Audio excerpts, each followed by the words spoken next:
നമസ്കാരം, സിറ്റി ന്യൂസിലേക്ക് സ്വാഗതം. കേരളത്തിൽ നടക്കുന്നത് മാധ്യമ ഭീകരതയെന്ന് CPM കേന്ദ്ര കമ്മിറ്റി അംഗം PK ശ്രീമതി. മത്സരബുദ്ധിയോടെ വാർത്തകൾക്ക് റേറ്റിംഗ് ഉണ്ടാക്കാനാണ് ദൃശ്യമാധ്യമങ്ങൾ ശ്രമിക്കുന്നത്. വ്യാജ വാർത്തകൾ നൽകിയതിനു ശേഷം അബദ്ധം പറ്റിയെന്ന് നിർവ്യാജം പറയുകയാണ്. സത്യം അന്വേഷിച്ച് കണ്ടെത്തിയതിനു ശേഷം മാത്രമേ എന്തു സംഭവത്തിലും നടപടി സ്വീകരിക്കുകയുള്ളൂ എന്നും ശ്രീമതി ടീച്ചർ പറഞ്ഞു. CPM നേതാവായിരുന്ന അഴീക്കോടൻ രാഘവന്റെ 53-ാം രക്തസാക്ഷി ദിനത്തോടനുബന്ധിച്ച് പയ്യാമ്പലത്ത് നടന്ന അനുസ്മരണം ഉദ്ഘാടനം ചെയ്തു സംസാരിക്കുകയായിരുന്നു ശ്രീമതി ടീച്ചർ. നമ്മുടെ കേരളത്തിൽ നമ്മുടെ പാർട്ടി ഇപ്പോൾ ഒരു പ്രസ്താവന ഇറക്കിയിട്ടുണ്ട്.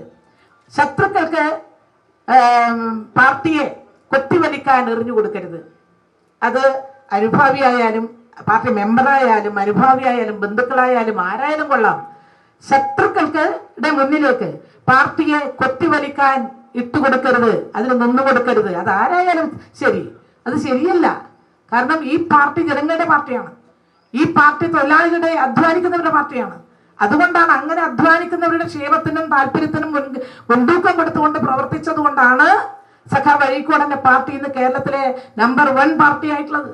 പരിപാടിയിൽ പങ്കെടുക്കേണ്ടിയിരുന്ന EP ജയരാജന്റെ അസാന്നിധ്യം ഇന്നും ശ്രദ്ധിക്കപ്പെട്ടു. അനുസ്മരണ യോഗത്തിൽ സംസ്ഥാന കമ്മിറ്റി അംഗം P ജയരാജൻ അധ്യക്ഷനായി. ജില്ലാ സെക്രട്ടറി MV ജയരാജൻ സ്വാഗതം പറഞ്ഞു. Doctor V Sivadasan MP, TV Rajesh, KV Sumesh MLA, TK Govindan, Azhikodan രാഘവന്റെ കുടുംബാംഗങ്ങൾ ഉൾപ്പെടെയുള്ള നേതാക്കളും പാർട്ടി പ്രവർത്തകരും അനുസ്മരണത്തിലും പുഷ്പാർച്ചനയിലും പങ്കെടുത്തു.